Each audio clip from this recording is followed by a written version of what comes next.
Hello, everybody. I'm Kate from Shared Assets. I'm just going to do a mini welcome to this session before handing over to Samson and Sara and Ruth. So welcome to the Justice Room. This year, ORFC is programming a room specifically around justice, and that's been led by Shared Assets and Lion, Land in Our Names. This is a dedicated safe space within the conference for people who are oppressed, discriminated against, or marginalised within agricultural spaces to feel empowered, connected, and share knowledge. The aim of all of this is around building solidarity with international movements, as well as exploring and amplifying work around land, racial, social, food, environmental, climate, reparative, abolitionist, disability, health, gender, social, economic, and migrant justice. And so we really ask that the ethos of justice is practiced in this space. Catherine's just pasted the code of conduct in the chat, so please do pay attention to that. And there is also the no nonsense behaviour guide, which we can put a link into. We're really looking forward to the session. I think it's going to be really amazing. Please do put questions in the chat and we will collate those and feed them back to the panelists at the end. There's a few people here from the Shared Assets Lion ORFC team to support. So Alana is going to be taking some notes from Shared Assets. Dora and Catherine from ORFC are here if you've got tech issues or to support in any way. And Christabel from Shared Assets is the designated care person. So if there is something that comes up for you that you'd like to talk to somebody in a more one-to-one space to do, then get in touch with Christabel in the chat. And without any further ado, I will hand over to Samson and Sara and Rachel. And yes, over to you guys. Thank you. Thank you, Kate. Thanks, Kate. Welcome, everyone. Thank you for joining. Shame we're not together in person, but it's a blessing to be with you anyway. And I hope you're all having a beautiful conference. So here we are. We're just, we really just want you to all feel super welcome, and maybe you can put your names, not your names, we know your names, put your where you're from in the chat, or where you're calling in from in the chat, and just introduce yourself, feel free. And I'm just gonna give a little outline to what we're gonna go over in this session. We're gonna kind of begin just introducing ourselves. And I guess a caveat is that we're all kind of learning, and this is quite a vulnerable thing to be sharing a conversation that we've been having maybe internally within our Jewish communities and kind of trying to articulate. And it feels like really like a brave step, and also like a really essential step into kind of articulating our particular struggle and our ways in which we relate to land. And yeah, just really excited to kind of share that. But it's like, just to say that we're not experts on particular things, or maybe Rachel's PhD is slightly more, but yeah, we're just kind of speaking from our own experience, and really like grateful for that. But yeah, so we're going to kind of start by introducing ourselves. We're going to talk a little bit about like the Jewish history of farming, because for a lot of people, maybe they don't understand what is a Jewish farmer, like how do they go together. We're going to talk about Shmita, which is, the word literally translates to release, and it's essentially this once in every 7-year rest for the land, but it's kind of maybe our offering to a farming movement. And then Rachel's going to share like her work and research around Jewish land justice and diasporism, and how that might kind of be part of a collaboration for all of us on the land. And then we'll share a little bit about our work, Sara and I, and all of our work on with Miknafhaaretzwill, and kind of what we're doing in the UK and the wider Jewish farming movement. And before we begin, Sara's going to open us in with a blessing. Am I? So it wouldn't be a Jewish session if we didn't start with a blessing, and this is a favorite one that really just brings us into this moment and announces this time in the seasons that we've arrived to. And it's also a moment to really honor all that has come before us that has allowed us to be here in this moment with you all, bringing this work and being in this inquiry, and honouring all that has stood at our backs and allowed us to be here. So I'm going to read it in Hebrew, and then I'm going to read it in English as well. It goes like this. Baruch atah Adonai Eloheinu ruach haolam shehahianu v'kiyamanu v'higianu lazman hazeh. Blessed are you, great mystery, interweaver of all, who has kept us alive, sustained us, and brought us to this season. Thank you, Sara. It feels particularly poignant in COVID times to be kept and sustained to this moment. So we're going to introduce ourselves. Do you want to go first? Rachel, do you want to go first? Sure. Hello, everyone, and thanks so much for having us. I'm really excited to be here. So yeah, my name is Rachel. I am a researcher and community organizer. I've also spent a lot of time as a market gardener, and I live in a land-based housing cooperative. I'm also Jewish. I'm of mixed Ashkenazi and Sephardi descent. And I guess the important things to know about me are that my research started as a PhD, what feels like years ago, although I'm still actually doing it. And I was looking at Black radicalism as it manifests in urban farming. And that exploration led me to start to investigate a history of Jewish radicalism in order to explore radical politics from my own tradition, I guess. And that's what's brought me to this current work. And it's been quite an emotional journey to kind of recognise my own racialized experience, especially because I have mostly enacted as a white English person in the Welsh countryside for the best part of the last 12 years. And so it's actually a new exploration to kind of re-explore my own Jewish identity in those spaces. Yeah, and a bit about me. I'm Sara. I've just moved to Devon, but I hail from Manchester, where I also grew up as a big part of an Ashkenazi Jewish community there, and was very involved in a socialist Zionist youth movement, which is actually sort of where my land-based journey began, like on the kibbutz. It's where I fell in love with farming, and it wasn't until I went to university that I got more involved and sort of understanding more about the Palestinian struggle. And from there, I spent a lot of time in Palestine at different farms, supporting Palestinian farmers during the olive harvest. And yeah, reorienting a lot of the stories that I'd grown up with. And a lot of this sort of involved me rejecting my Jewish identity for a while. It felt too painful and complicated to bear it. And it wasn't till I spent some time in the States at an amazing project that we might talk more about. It was a Jewish food and farming fellowship called Adamah, where I started to taste this world of non-Zionist, diasporist, radical, wild, amazing Jewish community on the land. And from there, I sort of, started to heal my Judaism and Jewish identity. And that's brought me to this point where I'm training to be a Hebrew priestess, a practitioner of Jewish earth-based spirituality. I've worked at different growing projects in the UK, mostly in Sheffield and North Yorkshire. And yeah, I've just moved to Devon. And I'm so grateful to be here. Thank you so much for having me. Thank you, Sara. Yeah, so I'm in good company. I'm Samson.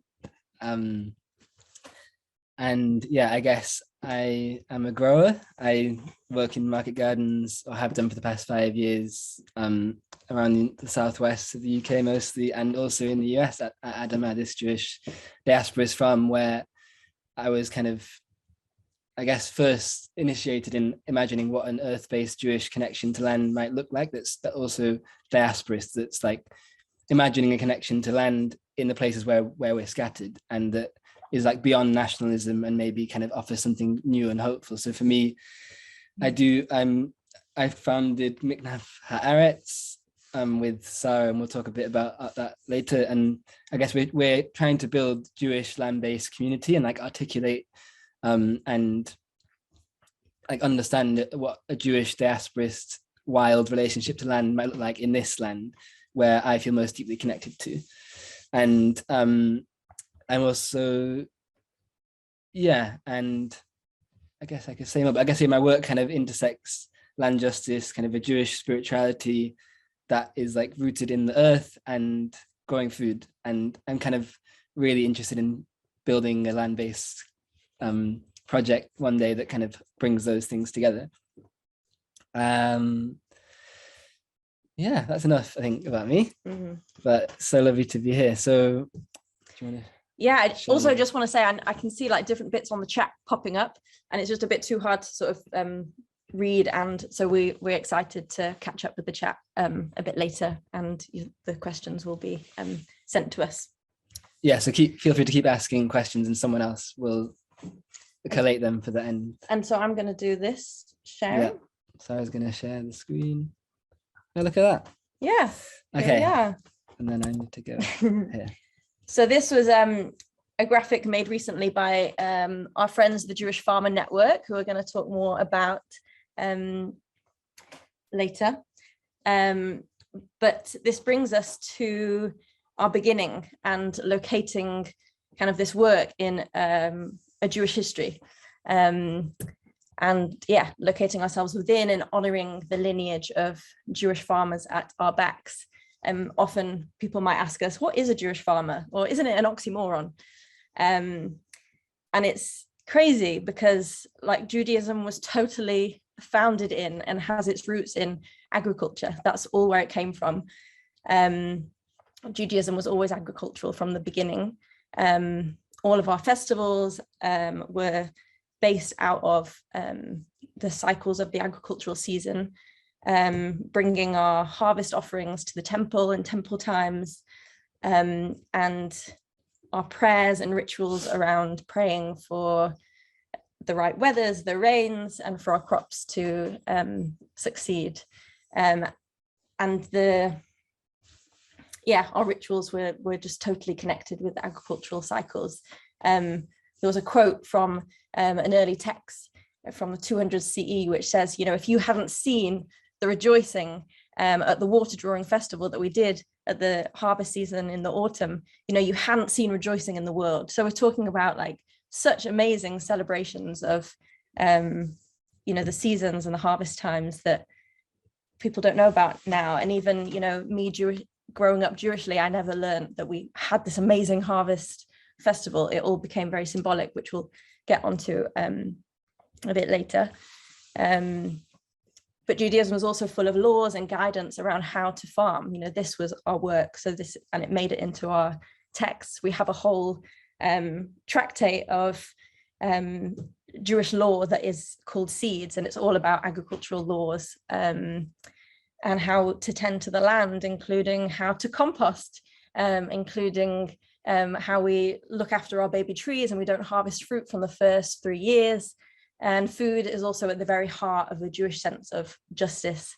So we have laws around leaving the corners of the field for the needy to come and eat.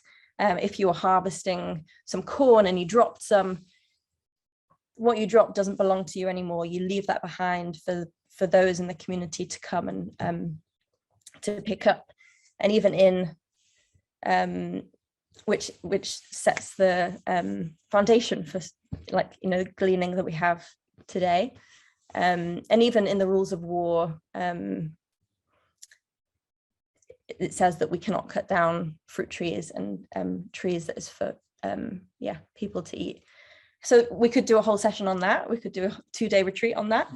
But what we're going to focus in on in this session, and most centrally to this Jewish concept of farming, is this idea of Shmita, which, as Samson said, it's this once in every 7 years Shabbat, Sabbath for the land. So this might be familiar as this Sabbath concept, that one in every 7 days is this Sabbath day, this rest day. So there's this idea, these are like fractals in time. We have like 1 in every 7 days, 1 in every 7 years is a total Shabbat for the land. But this also relates to, you might have heard of the Jubilee, the Yovel year, where after 7 Shmita cycles, 7 of 7, we have like a total release year in the 49th year, where all debts are released, ancestral lands are returned, and we're going to be delving more into it. But it's this amazing concept. So where did it come from? Oh, Shmita. An ancient yet visionary Jewish agricultural technology for the regeneration of soil, community, self, and soil. And Shmita, it literally means to release, to let go. And it's alluded to a few times in Hebrew Bible, the Torah. And this is from the very first text that we see this instruction. And it says, 6 years you shall sow your land and gather in its yield. But in the 7th, you shall let it rest and lie fallow. Let the needy among your people eat of it, and what they leave, let the wild beasts eat. You shall do the same with your vineyards and your olive groves. Yeah, so it's rooted, this idea of Shmita kind of comes up in like the holy texts. And actually, what's really important is that these texts kind of came out of a culture, like an agricultural society. So Shmita would have been this kind of central tenet of how that society functioned. And it was this whole systems culture that was grounded in like a vibrant, healthy, and diverse relationship between ourselves, our community, our ecology, our economy, and our spirit. And I'm going to go into some of the principles of Shmita that kind of highlight that. So there's a lot to it. And but yeah, there's a lot to it, but basically I'm just going to kind of highlight a few of the most like important elements that I think are helpful. And it's really essential to kind of understand that this is like a society that was completely separate from what we imagine today, like a capitalist society. It was very agrarian, but one of the main tenets was that we let the land rest. And Rabbi Jill Hammer, who's also the founder of the Hebrew Priestess Institute that Sara is training to be, she's kind of a real visionary of our times. She says, the land is a resource that belongs to God, not a resource that belongs to us. The land requires redemption, restoration to its state of fertility and connection to God. The land has to be fallow. It needs this period of rest, a period of temporary wildness in order to be whole. So the sabbatical year, or the Shmita year, is a reminder that letting the earth be free of our control is good for us. So in letting the land rest, it's also kind of remembering our own place as humans in relationship to land, that we actually, the land is kind of gravitates towards wildness, and that our relationship of tending that land is temporary, and it's kind of really putting ourselves in our place. A second piece is that all debts are released, and there's some really beautiful kind of work being done in the US to kind of think about reparations in this Shmita year. How do we live in a society that's completely unequal, in which kind of land is held in fewer and fewer hands.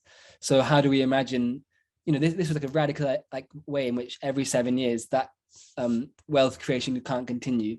People like there's an equalizing, and obviously it has different relevances for different times, but we're really curious about asking that question. If every 7 years we're asking, how do we kind of, maybe we need to go beyond every 7 years, but we have a lot of reparations to do and a lot of debt to forgive and a lot of returning of land. So a third piece is that we release ownership. So there's another part in the Holy Scriptures where this comes up, is that it says, the land must not be sold, for the land is mine. This is like God, the creator spirit, speaking to the people. For the land is mine, and you are wanderers and temporary residents within me. So again, it's just this like reaffirmation that we can't own land. Land belongs only to itself, only to God. And Jill Hammer also says in relation to that, you can't own land. The topsoil of this planet is not a thing. It is a life-giving mystery. We are merely stewards, touched by humility and holiness. Good stuff. I love that. And somebody I heard recently just summed it up as, in 2 words, if you wanted to know about Shmita, it's everybody eats. So there's this idea that fences are removed in this year. You know, the field is like good for everyone. You know, you do not own the figs in your garden or the, so everything is ownerless, and all the food that is in the field is for everyone to come and get. And, you know, that is like the people who live around, but it's the human and it's the more than human community. Like, it's time for us to share with everyone, us and the wild beasts, like we're all in it together. So this is an example of some friends in the States that I think we might have mentioned earlier, Linkflegal. We're going to be talking more about them. So they're saying, this is a sign up in their field saying, it's Shmita. So everything in this garden is now hefka, which is the Hebrew word for ownerless. Please glean, please take as you wish. So I think that's just really inspiring.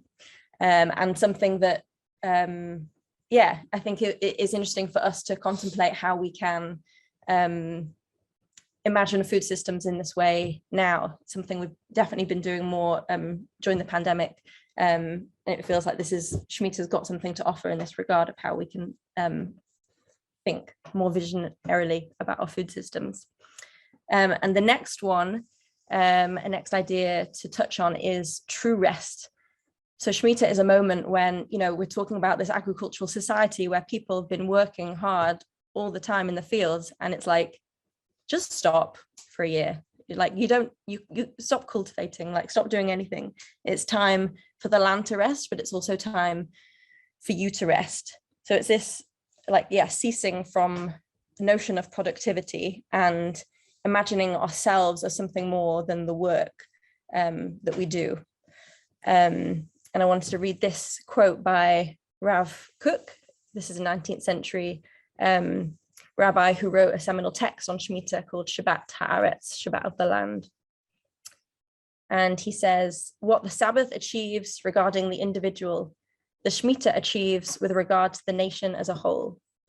A year of solemn rest is essential for both the nation and the land. A year of peace and quiet, without oppressor and tyrant. It is a year of equality and rest in which the soul reaches out towards divine justice. And, you know, there's another quote which sort of said, you know, this is a year when you're not working, that you can do the things that would benefit society. You know, this is a time for like learning the things that you want to learn, learning Torah, you know, learning poetry, writing the book you always wanted to. You know, it's the original idea of the sabbatical year, which interestingly, you know, maybe it is something that's done in like academic circles, but it's not necessarily, or, you know, and maybe some other circles, but the sabbatical year is not necessarily something that, you know, is something that we have, but this is where it comes from. So sort of bringing together all of these things, the concept of Shmita, there's no separation between, you know, the economic elements of like releasing debt or letting the land fallow. It's an instruction that shows that all of these things are so indelibly connected. Land, food, and social justice are all entwined, and they can't be separated. Yeah, and I guess what's important is that like this is our Jewish ancestors kind of maybe prophesizing that if we don't have particular ways of relating to land, or if we're not careful in how we relate to land, or if we forget our place in relationship to land, then we might destroy the land, we might destroy the soil. And we've seen that, we're living the prophecy now where the land hasn't rested and the soil is dying. And, you know, it's many cultures and indigenous peoples who have been in relationship with the land have found ways to preserve their integrity and their relationship to that land in perpetuity. And I guess maybe this is like that Jewish piece, but it gets kind of muddied and complicated because we became a diasporic people for the most part, which we'll talk about a little bit in a second. But I guess like, yeah, maybe we'll talk about that now. So you can imagine these cycles of Shmita and the Shabbat and the Jubilee, these were arguably the very heart of Jewish life and consciousness. Like our culture was agricultural, but with exile and dispossession of land, this relationship to Shmita and obviously the land itself was totally transformed. And we had this paradigm shift in Judaism and, you know, what we know of it today. To survive without the land, Judaism had to change, and people were really resistant to this. It was like, no, how can we do Judaism without the land? That's what it is. That's all our rituals and prayers. That's what it's all about. But the Judaism we know today, which is a rabbinic Judaism, was the paradigm shift that sort of saved Judaism. And without that kind of shift into a more symbolic relation to land, you know, we probably wouldn't be here today. But what that meant was the Jewish connection to land became symbolic. You know, instead of offering our harvest to the temple, we decided that we were going to have prayer services instead. So instead of like being out in the fields, we were going to come inside a building and have, you know, this symbolic relation to different land-based practices that we'd had before.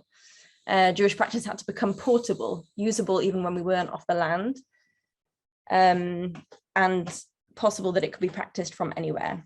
And of course, even though a lot of people were moved off the land, there were still Jews throughout history that did not stop farming. And I think we want to be clear on that there is this lineage that has continued, even though it was quite few and far between.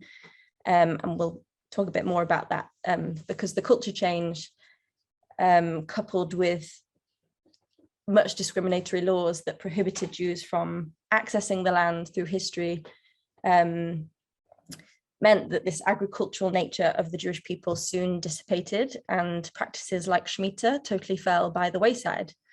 And we became a diasporic people, figuring out how to transport and translate some of these really ancient and beloved land-based rituals and practices without land. And I'm now going to pass on to Rachel, who is going to guide us into a deeper dive of the politics of diasporism and how this fits into a broader politics of co-liberation today.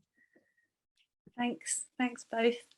What a great setup. So I'm going to talk about how Jewishness intersects with a history of land injustice, and how this concept of radical diasporism confronts colonial history, really.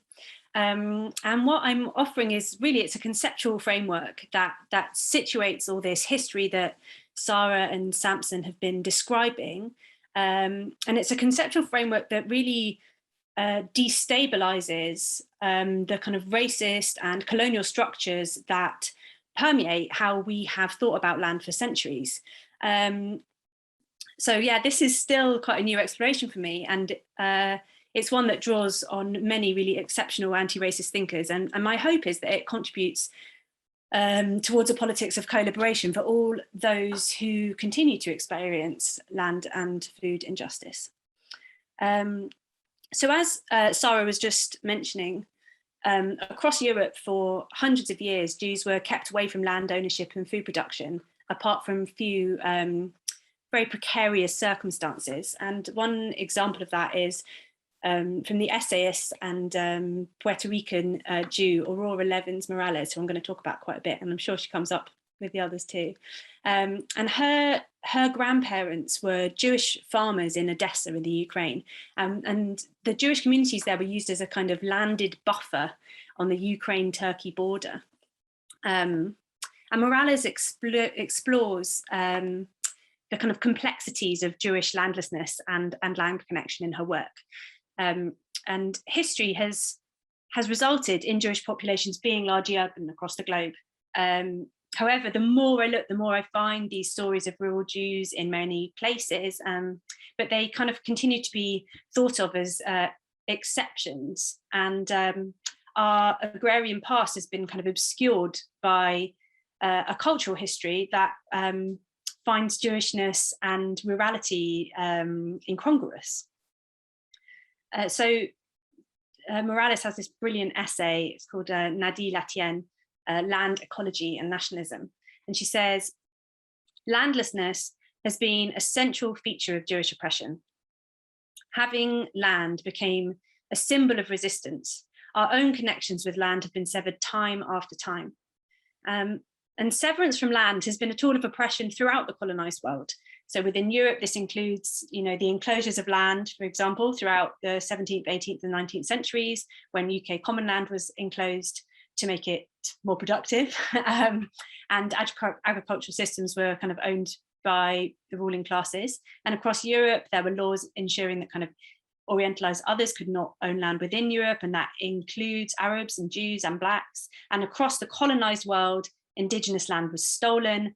And of course, the kind of theft and enslavement of millions of Africans, which resulted in severance from land, which continued post-emancipation and to this day in racist social structures, which make land stewardship difficult across much of the Black diaspora. And when land is stolen from people, or people are kept from land, those people are kept from the source of all wealth, health, and power.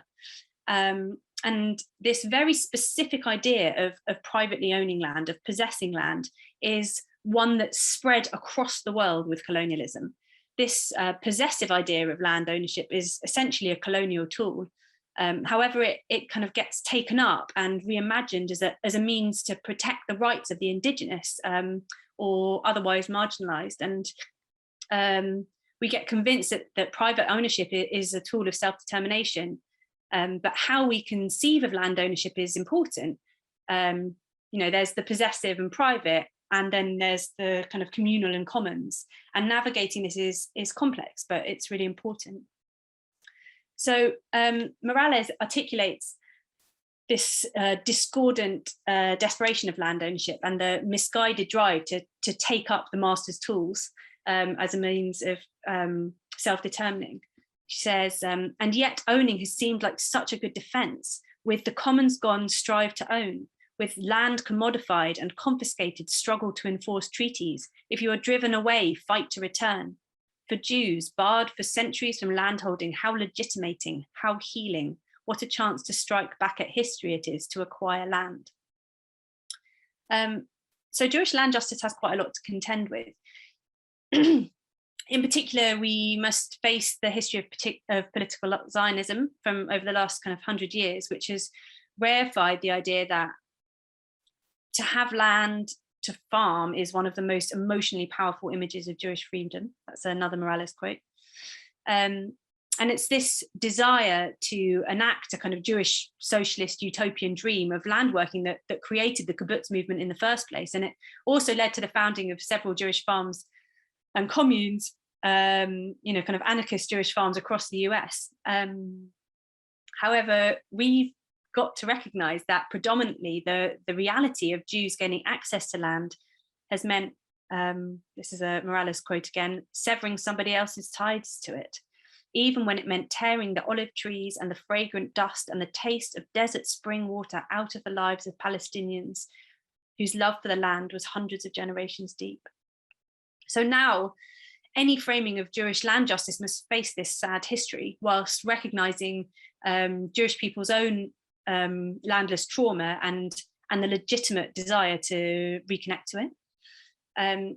So a kind of radical counter to the Zionist answer to colonial land occupation is diasporism, by creating an alternative vision for landed Jewishness that opposes the territorial and nationalistic. There's this Yiddish concept called doikait, or here-ness, which was conceptualized by this group called the Jewish Labour Bund in the 19th century, and doikait is about Jews being connected to the places where they are right now. And the Labour Bund were kind of a workers' union in to all extents and purposes, and they were about fighting alongside others in the lands they were in for justice where they were.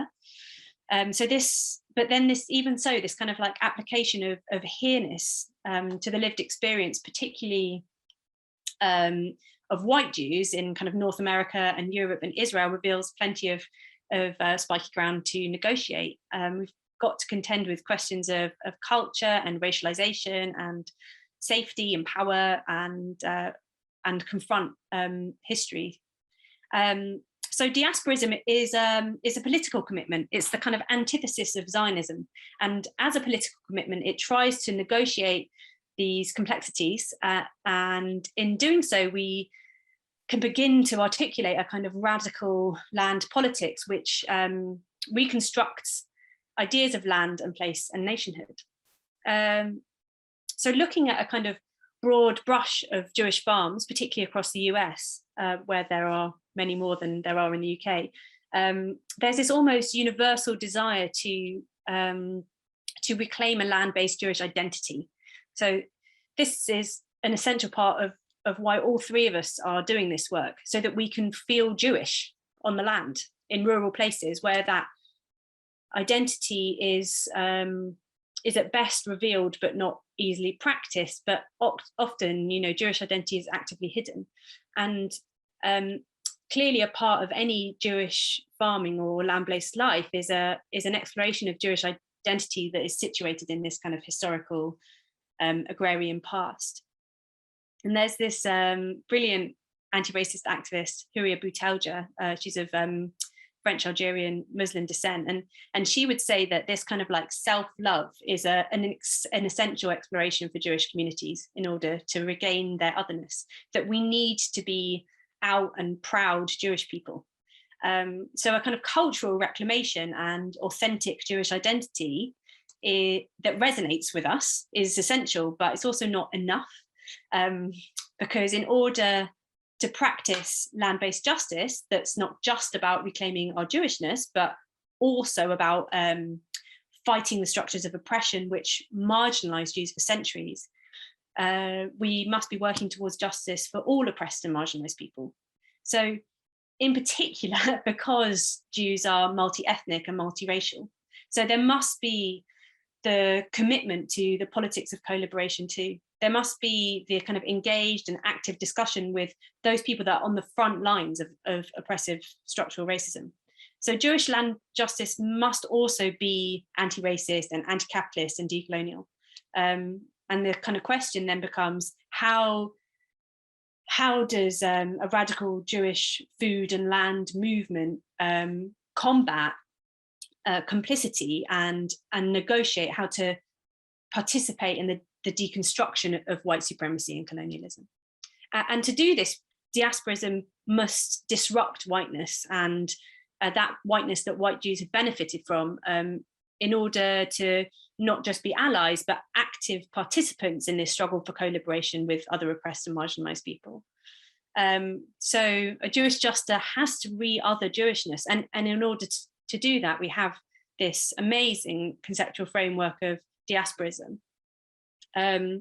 So Samson and Sara mentioned Miknafhaaretzwill, this anarchist, queer, diasporic Jewish chicken farm. And they really articulate this narrative better than anyone I've found. And they've taken inspiration from the work of another brilliant anti-racist, Melanie K. Kantrowitz, who wrote a book called The Colours of Jews, in which she describes radical diasporism, which is this framework that Miknafhaaretzwill holds us in the deeply reverent and complex stories of Jewish relationship to land. And this quote, I just think is really powerful from them. It says, "We are a people with agricultural and nomadic roots. Some of us are indigenous to where we live, some are refugees, some were kidnapped and brought here against our will, and some are the descendants of immigrants. We carry histories of displacement, annihilation, exile, as well as the participation in the ongoing settling and colonization of indigenous land." So diasporism is an anti-racist and political Jewishness, and as such it can kind of fluently incorporate the voices, the kind of multitudes of Jewish histories, drawing on these kind of like overlapping voices of Black Jews and Native Jews and Sephardi Jews and Mizrahi Jews, and in naming Ashkenazitivity, which is the kind of centering of European Jewish voices in the Jewish narrative. And it kind of also allows that the kind of radical histories of Hart and the stories of refugees to be voiced. And we have these kind of beautiful tools available to give the collective Jewish context that we need to explore this just land tradition. And we can use diasporism as this conceptual framing, but also we have, as Samson and Sara were talking about, these kind of our oldest, most sacred text, the Torah, which is specifically addressing issues of land. And the quote that they've already said, and I'm just going to repeat it, from Leviticus, it says, "And the land will not be sold forever, for the land is mine. You are but strangers, temporary dwellers with me." So this, "for the land is mine," but from the voice of the source, is a reminder that from our earliest teachings, land is sacred, beyond human colonization and ownership. And land is necessary for both collective healing, and it's the source of what we need to live. Yet there are difficulties to work through if we're going to imagine this land justice Jewishly. As Lincoln put so beautifully, we have to reconcile our past and current realities to imagine a different diasporic land-based future. This requires a reckoning with the modern nation state of Israel and the occupation of Palestine. It requires reparations for histories of enslavement, genocide, and systemic oppression of Black and Native communities. Jewish land justice seeks a kind of a right relationship with land and has this diasporism as a root to that. And it seeks to hold the multitude of divergent Jewish histories and not erase them and not reconstitute them into kind of like one Jewish identity, but to nurture diversity, to incorporate but not to assimilate, to cherish difference.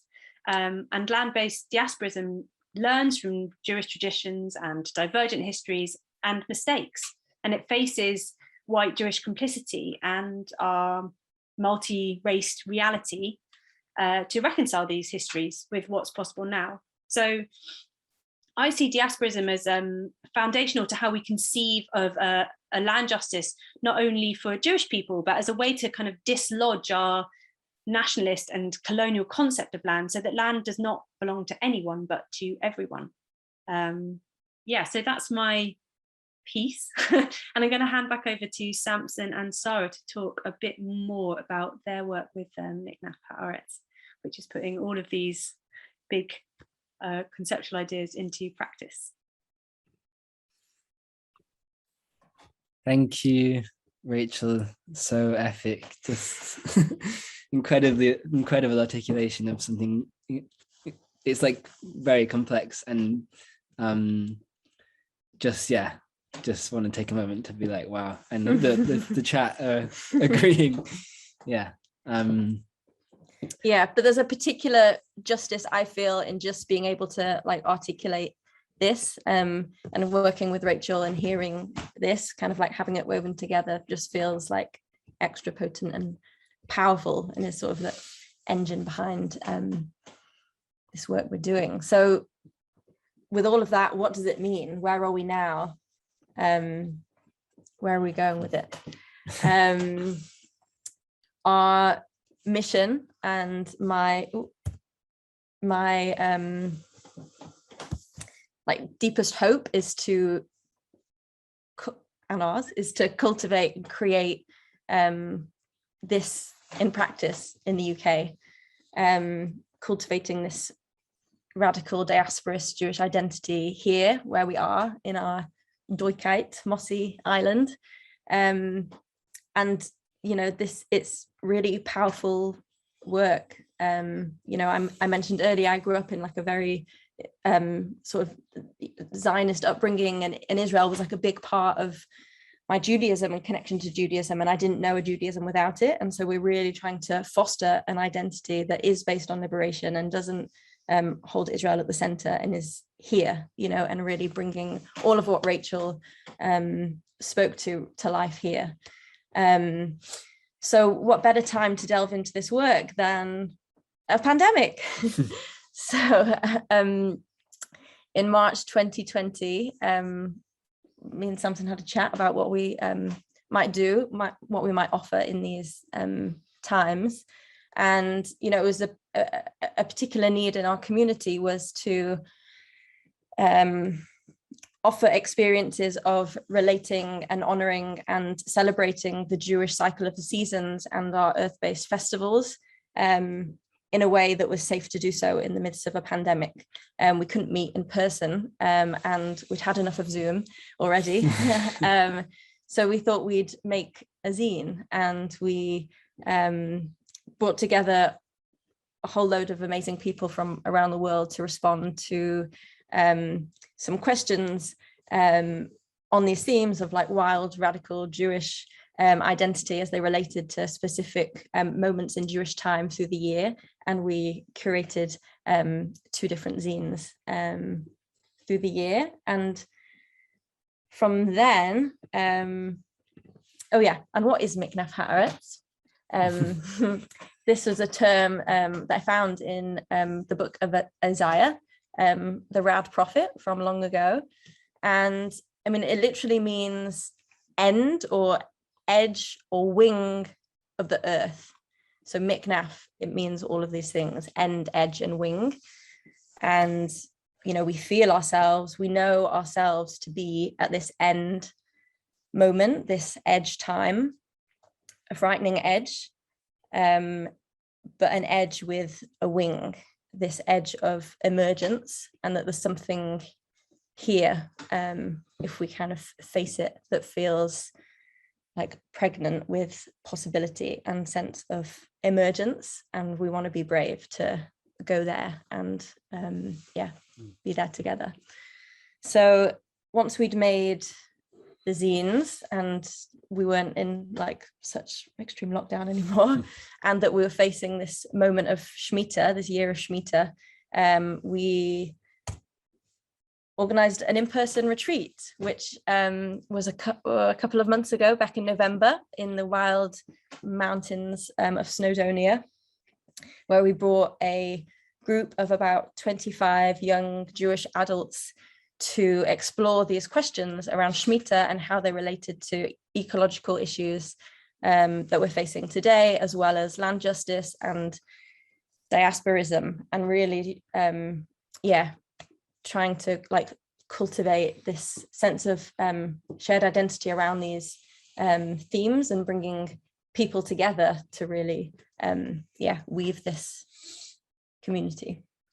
Yeah, and just to say, like the main, I mean, being together with that many Jewish people on land, rurally, in a place that's kind of alive with a spirit of this land, it was just like deeply profound and healing. And it's like because it's kind of Jewishness like isn't necessarily always visible. So I've often had the experience of like coming out as Jewish, and I mean, that's part of my privilege as being a white Jew, is that I can often kind of hide it. But I guess I've been living in rurally and on land and in kind of the land-based movement, and kind of it's hard to kind of know how to articulate your Jewishness or what it means, or how people have preconceptions about. So it's just like being with Jewish people was like affirming that, like, there is a specific relationship with this land that we have, that and just the healing of that ancestral trauma that kind of was spoken to by Rachel about much of our oppression has been based on landlessness. And so kind of starting to ask those questions about how we imagine a future here. And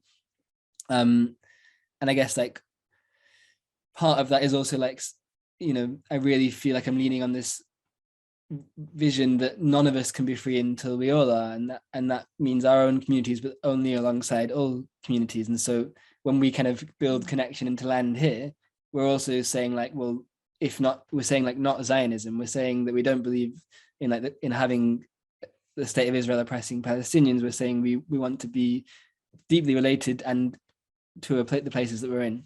So it's like I guess that's, and I guess that we need land to be liberated, and with the land also needs us. And I think maybe like Shmita might be our offering to like our part of being here. Our part of here-ness is just to say like we have this offering to kind of bring to the land here. And I think just also bringing it back to like a personal note, like I'm like have a Shabbat practice that I do every week, and I love mostly to celebrate it with non-Jewish friends who are also just like so excited about Shabbat and this notion of like rest and like kind of stopping and turning your phone off. And I'm like, yeah, take it, enjoy Shabbat. There's like this thing that we can share that feels like it's like for the benefit of all society if people want it. And maybe there's something also in Shmita, maybe like different pieces of it, which is like our gift to others, and maybe to a farming community somehow, that we can share it or be inspired by it. And who knows, but that's just something that we can like begin exploring, and we'd love to be in conversation about. Yeah, and these images are from the farm the Adamah, which is a farm. The word means earth in Hebrew, but Sara and I both did the farming fellowship there, and we're so inspired and kind of moved by and in debt to the kind of movement that exists in the US for like Jewish farmers in relationship to land, and going there and experiencing, I guess, there's a different Jewish experience in the UK than there is to the US, which has created a different Jewish reality in terms of, so yeah, this going there was like was like feeling and tasting and touching a Judaism that's rooted in the land, that's like also diasporic, deeply rooted in a place, and also that's trying to reckon with the fact that the land isn't, it's not that our land, it's belongs to someone before that and will belong, it's like weaving our way in. And there's like the UK doesn't have loads going on in this sense, but we're like bringing it, but we feel part of an international movement that is quite alive. There's enough of a movement for there to be a Jewish farmer network that's based in the US, and this is the third year of the Cultivating Culture conference happening on 2 Sundays at the end of this month, and any Jewish farmers out there, sign up. But it's a really incredible, powerful gathering in which we're trying to articulate what does it mean to be Jewish and in a relationship to land today, and in a way that's like centering justice. And last year we had Leah Penniman of Soulfire Farm keynoting, or basically interviewing her 2 children who have both Black and Jewish identity, just like interviewing them about what it's like to be in relationship to land and Black and Jewish. And it was so beautiful, and there's this conversation that's already alive, and we're kind of weaving our piece into it. And another part of that is, there's this Jewish seed project that's happening which they're trying to articulate and understand what does it mean to be a Jewish seed keeper. And especially because we have this kind of history of displacement, it's kind of like shifting how we imagine seed stories, that like seeds have gone on immense journeys to kind of get to the position that they're in now, and they've been stolen and they've also been carried. And so it's like how the Jewishness kind of fits into that. There's this very alive movement that exists, and we're kind of wanting to articulate it here in the UK. Yeah.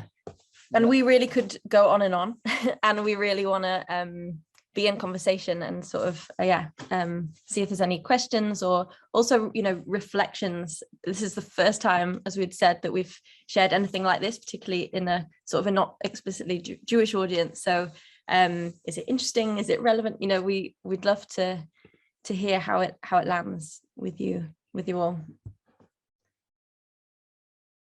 Another quote from Jill Hammer. I'm going to stop this for now. Yeah, so we're just welcoming questions. I wonder, Kate, did you collate? Are there any questions, or if not?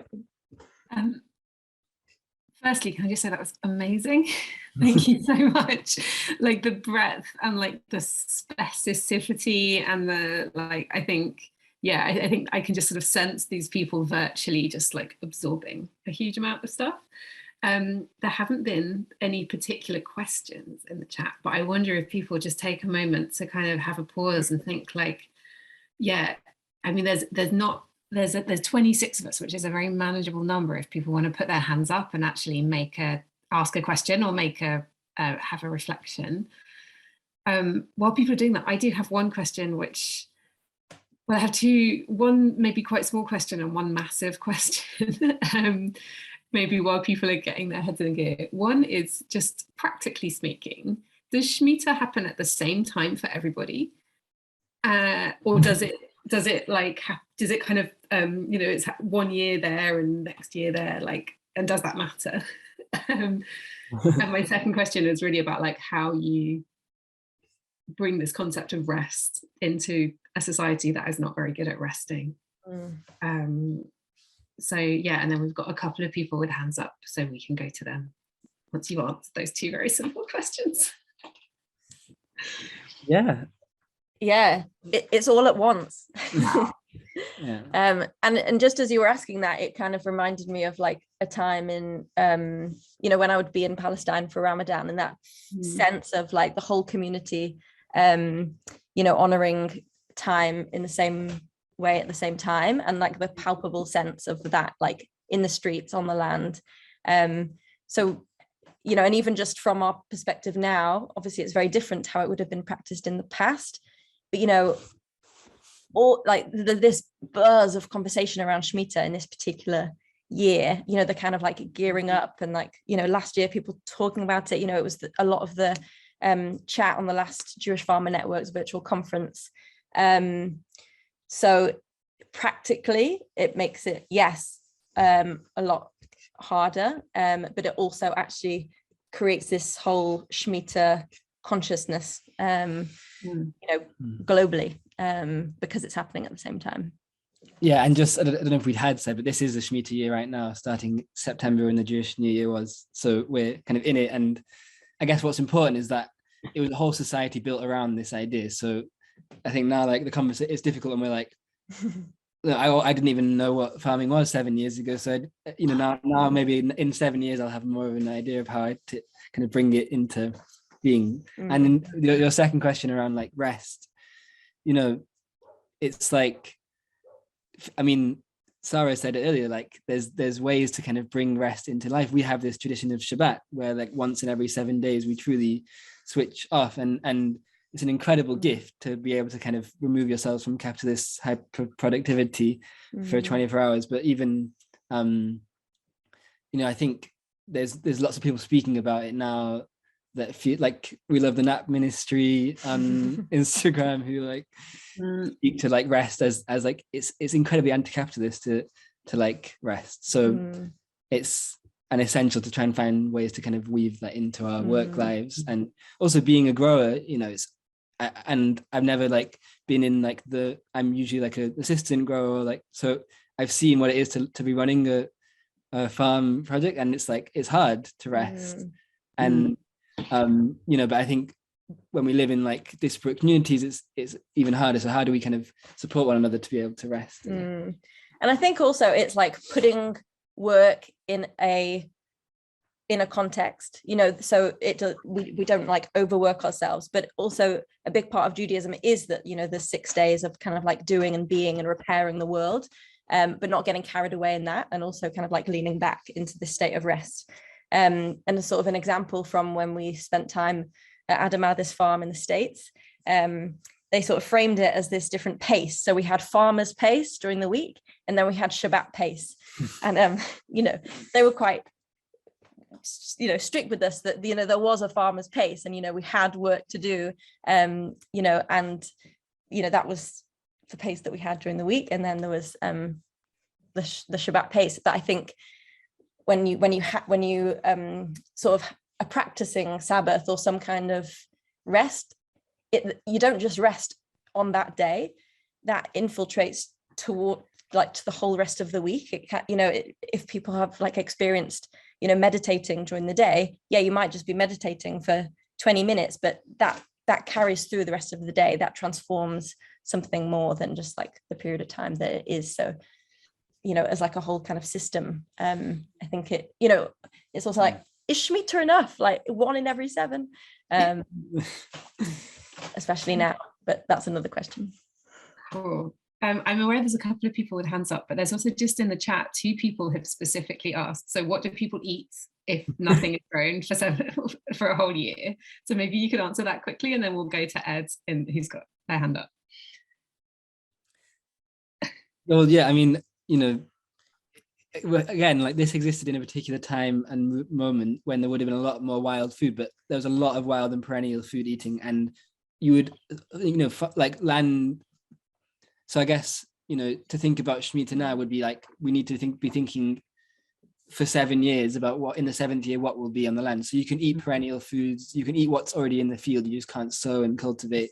And you can also eat pickles. So if you preserve things like before the Shmita year, you can eat that. So there's also something of like, yeah, kind of like learning how to pickle and preserve and like keep the produce. But really interestingly, during the Shmita year itself, you know, if you make a bunch of pickles of produce from that year, if that then kind of runs out in the field, you know, if it's out of season, you can't then eat that produce. So there's really also an emphasis on not hoarding. You can't just like keep something in your cupboard that's not out in the land that other people have access to. You know, if you had a bunch of like cucumbers, like you would have to share them if there was none left in the field. But there's some really, well, there's just some really funny talk in some like historical sources of like people making jokes about, you know, these Jews who are eating like purslane the whole year and like, you know, these wild endives, you know, so we were like foraging a bunch, but I think there was a bit more than there is today, possibly. Yeah, and I guess one other piece of it is just that the idea is like it's returning to this wild self, you know, that it's remembering that we kind of have this wild self and that we become completely equal with the wild animals, even who we tear down the fences even so that and let them eat. So it's kind of like it's a radical idea, and I think like it's quite easy to kind of get bogged down in the how and what, and it's also like an alive conversation. Brilliant. Let's bring a couple of other voices in. Ed, you've got your hand up. Hi, yeah, just thank you both. It was really awesome to hear it. I've been waiting to hear Sara talk about this for the last year, so really great presentation, all of you. Got loads of questions, but to kind of wrap it into one, I'm curious if you guys are aware of parallels in other faith traditions and religions, because I feel like someone who doesn't have a religion myself, I'm aware of kind of dietary practices and the food side of many religious traditions, but it's really refreshing to hear the farming side, and that's something I've only really heard from Sara with regards to Judaism. Well, no, it's such, I don't know if Rachel wants, for me it's like such a great question, and I think I might have seen something in the chat, but I actually don't know. So if there was anyone else in this room who could speak to that, that would be amazing. I guess one thing to say is that I know, you know, a couple of years ago, we did a session at the conference with Lutfi Redwan from Willowbrook Farm, who farms in kind of conjunction with Muslim faith and practice, who's very interested in how to raise animals in the right way and how they live, not just how they're killed. So I know that there's definitely like laws, but yeah, but like I would be like clutching at something. And I guess like all spiritual traditions that have been rooted in a place in land have for sure have a deep wisdom on yeah. But I'd love to hear from people too if they're yeah, make yourself known if you have answers to that question. Robin, can we hear from you? Sure. I just wanted to say, obviously, like a massive thank you. I've got it's a pleasure. Samson's a dear friend of mine, and I opaquely kind of know Rachel and Sara. So yeah, it's really lovely to hear you speak. I'm like so moved actually by, you know, like the personal journey, like your openness, like the effort, you know. And it's just like as a Jewish land worker, it's just like you know, someone who grew up again with like an experience of, you know, like Zionism and a certain understanding of my relationship to Palestine, and then a kind of real, massive like rejection of my Jewish identity. It's really, like really like quite transformational to have an opportunity to like have an experience of being Jewish and a land worker, and combine my kind of like, you know, land-based kind of spirituality in a community. So it's just like, it's really, I've just really wanted to just voice how meaningful it is on a personal basis to kind of see the work that's being done and kind of like feel this community growing, and have something that's, I don't, you know, didn't feel I have the words for, like starting to emerge. So it's just really beautiful, and I just thank you so much. And I don't really have any like great comment or question other than just my love and thanks for your work. Oh, thank you so much, Robin. It means so much to have that, to hear you say that. It really does. And I think for all of us, it's been a big journey to just kind of start to articulate these ideas, and it confronts a lot of things that have felt challenging, you know, living as Jewish people and wanting land-based identity, and so thank you. So there's a couple of questions that came up in the chat. One that maybe leads on from that, about how you've all found navigating your identities as a historically marginalized people and farmers within the current climate of defining oppression. That's a great question. I think it's been a really interesting journey. I think the way that I came to this work, specifically, I was as doing anti-racist work as a white person, and actually almost ignoring my own racialized identity completely for quite a long time. And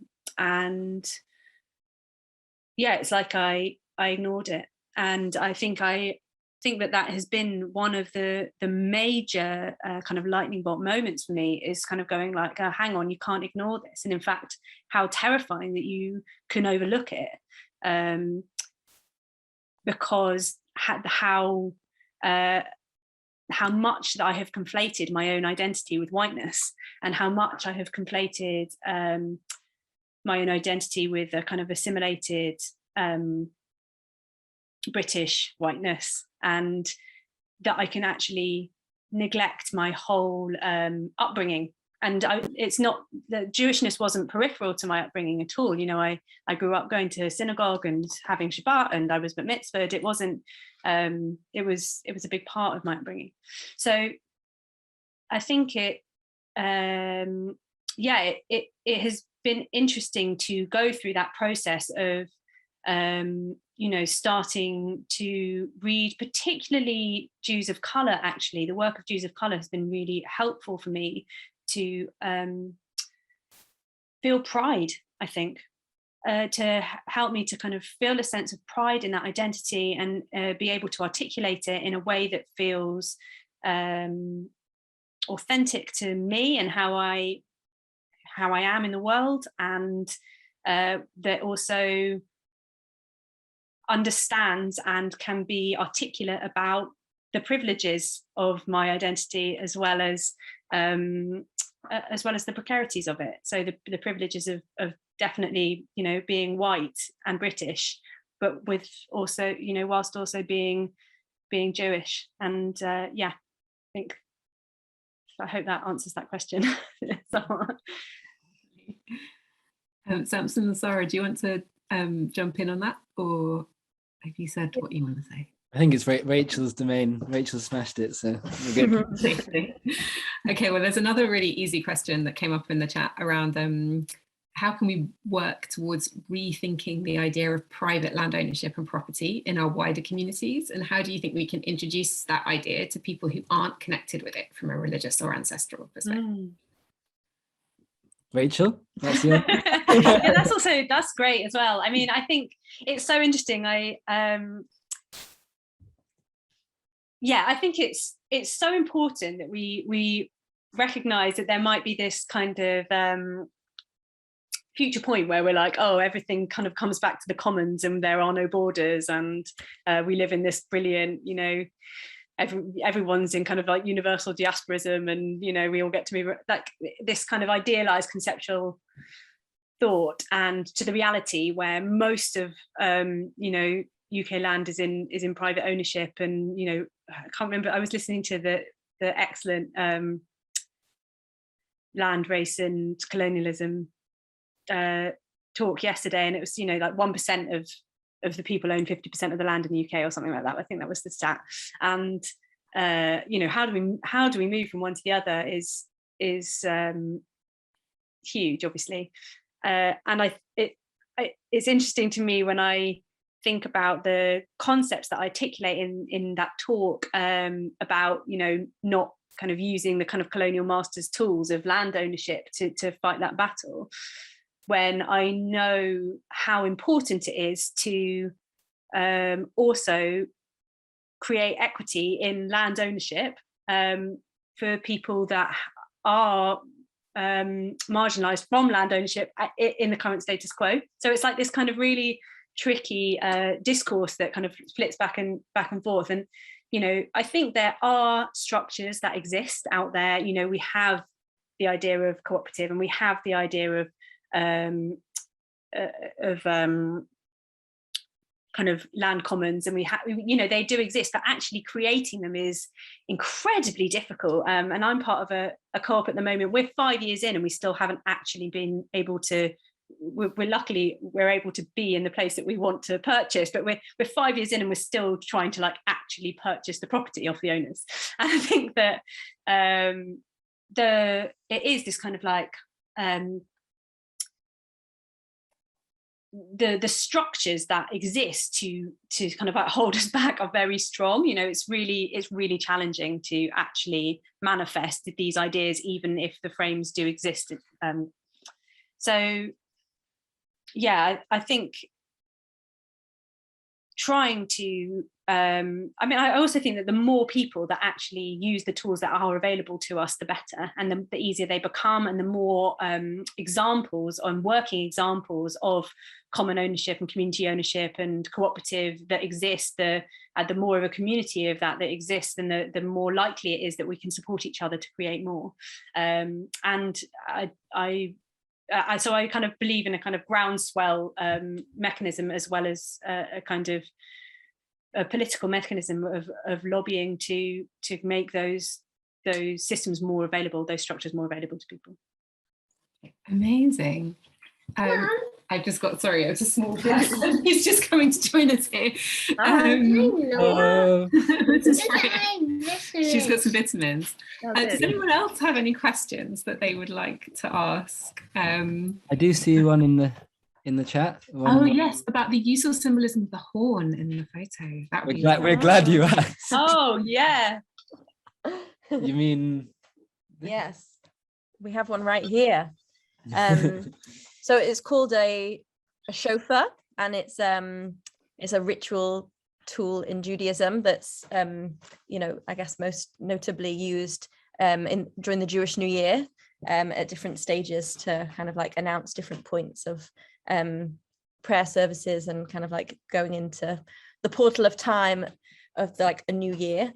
But I brought it with because there was like a slight chance that maybe I would blow it before we talked about the Jewish history of farming, because, you know, I grew up with this. It's a ram's horn, it's a shofar, you know, it's a wild ritual object, and I grew up with this, you know, in my, you know, intellectual, you know, bookish Jewish tradition, you know, blown by, you know, a rabbi in a smart suit, but it's this relic of you know, our shepherd ancestors at our backs. You know, this was, you know, the music of the land, one of the oldest instruments in the world that really hasn't changed in the last 5,000 years, and it's been carried down, and now we, you know, use it in ritual. We would have used it a lot more and in different ways, but yeah, it's a symbol of this agriculture at our back that never really went away, and we have glimpses of even to today.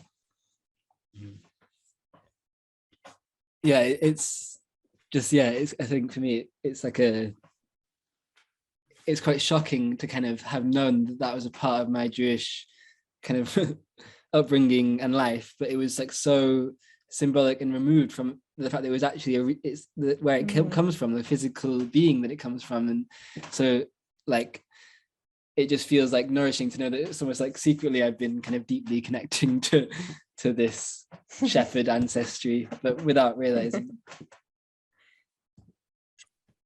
Amazing. I'm glad she asked that question too. So are there any other thoughts or comments or questions that people would like to make?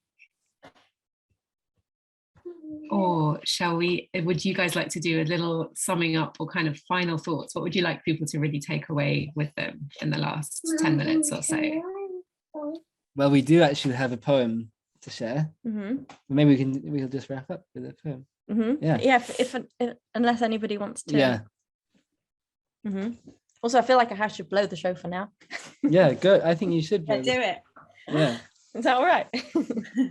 Yeah, just maybe. Yeah, go. Okay. Let's see. We're not sure how it's going to sound on Zoom.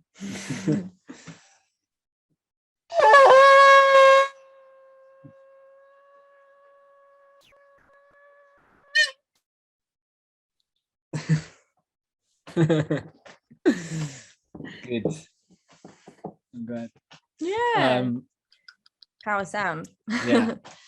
So yeah, if there's not any more comments or reflections, we want to end on a poem from Aurora Levins Morales, who Rachel's been speaking about. And I want to just share gratitude for having us and for all of your comments and reflections and questions. It's really heartening to be here with you all.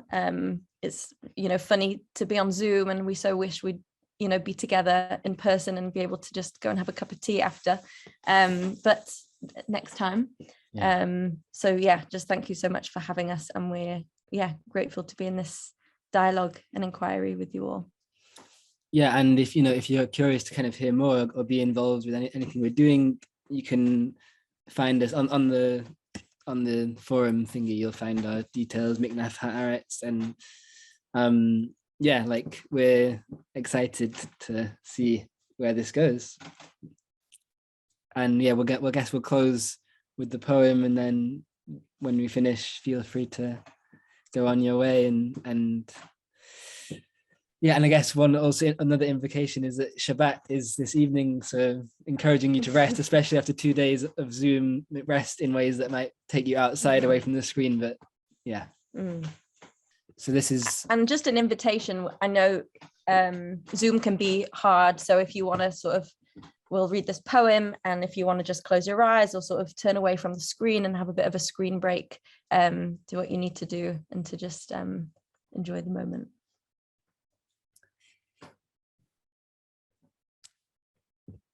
Let them go like birds released from cages. Let them go like fruit rinds giving themselves to the soil. Let them go like pebbles rolling away underfoot on a steep trail. Let them go like crumbs scattered for pigeons. Let them go like sweat dripping from our brows. If we have messed up, let it go into the great compost heap and become the nutrients for new seeds, intentions, blessings, pink blossomed azure, ripe with tender food. If others have hurt us, let clean water irrigate the wounds, and let the runoff water effortless gardens that spring up between the furrows of sleeping fields, between the cracks of unswept sidewalks, take over the untended lawns. Let grudges crumble to dust. Let shame dissolve into loam. Let each harsh word we hurl at ourselves be turned into petals before they land. Let everything, all of it, be recycled. Let the trash become jewels we string into necklaces and drape around each other's necks. Let us enter the year of fallows, burdenless, loose-limbed, lie down on the dark earth, do nothing. Let tiny rootlets emerge from our fingers. Let ourselves be covered with moss. And instead of doing, become the sapling students of the elder trees and be ourselves into the new year and be ourselves toward the new world that waits, like an autumn bulb packed with unimagined colors, ready to wake and bloom just under the skin of what is. Thank you. Thank you, everyone. Blessings. So good to share with you all.